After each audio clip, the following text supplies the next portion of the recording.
name is Keremy Wallerstead. This is my speech for my Communications 101 class on November 15th, 2015.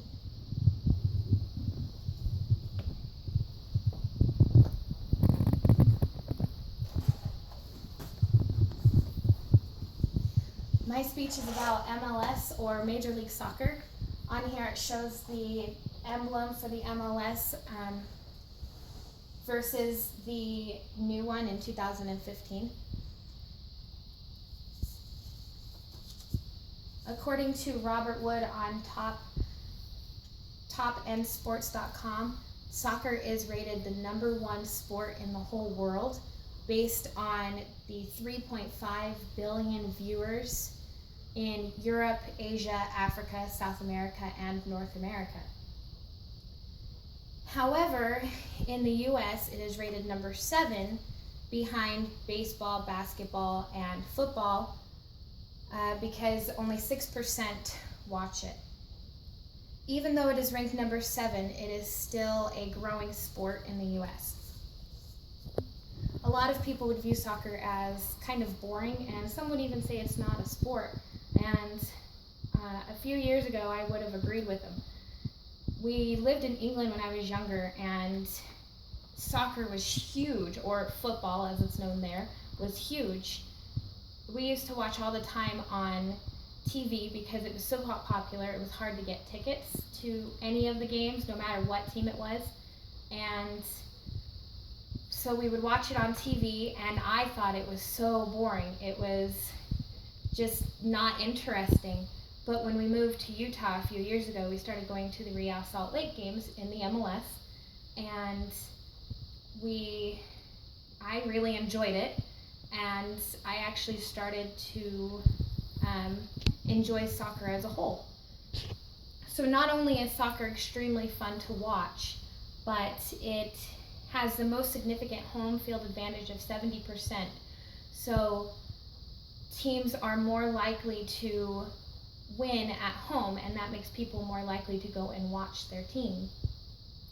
Said by Nathan Pinger on chicagobooth.edu, dated March 4th, 2014. According to the MLS website posted by the Major League Soccer Foundation in 2015, the MLS started in 1996 with only 10 teams, 5 in the Eastern Conference and 5 in the Western Conference.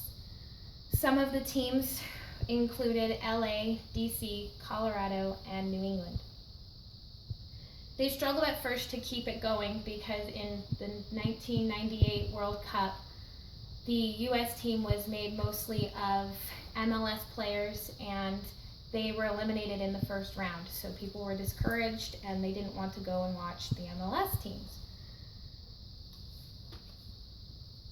It is estimated that the MLS lost $250 million in the first 5 years because of cost of starting up and the lack of interest. In the 2002 World Cup, the US made it to the quarterfinals unexpectedly, but that made people more likely to watch the MLS, and 4 months after, in the MLS Cup, the final set an attendance record with 61,000 viewers, and they all watched the LA Galaxy win their first title. Real Salt Lake and Houston Dynamo were added in 2005, but the MLS didn't start to really grow until 2007 when Toronto was added with sellout crowds every game. It was also the first year that David Beckham joined LA Galaxy, so he brought in a lot of viewers as well.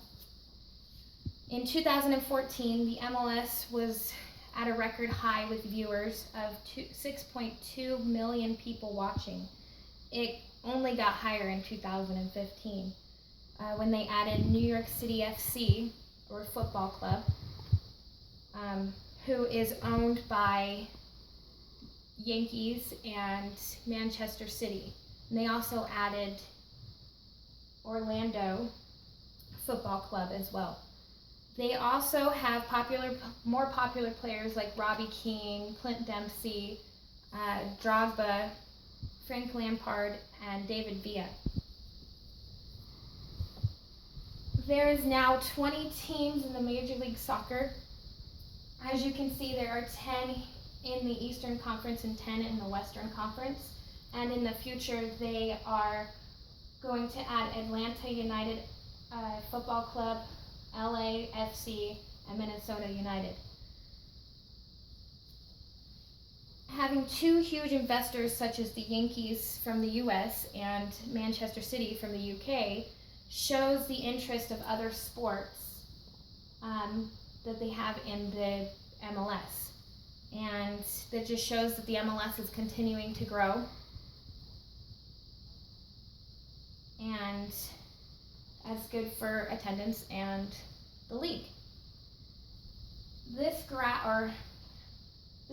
shows the attendance for the MLS over the years. So it shows the teams and how many there were over the few years starting in 1996 to 2015. And the orange line shows that there was a huge dip after the World Cup where they lost in the final round or the first round, and it comes up to 2014 with 6.2 million viewers. So it shows that there are a lot of people that watch MLS now, including my family, and we even got my husband into it. So it is continuing to grow with the added teams, and it'll just continue to grow. Thank you.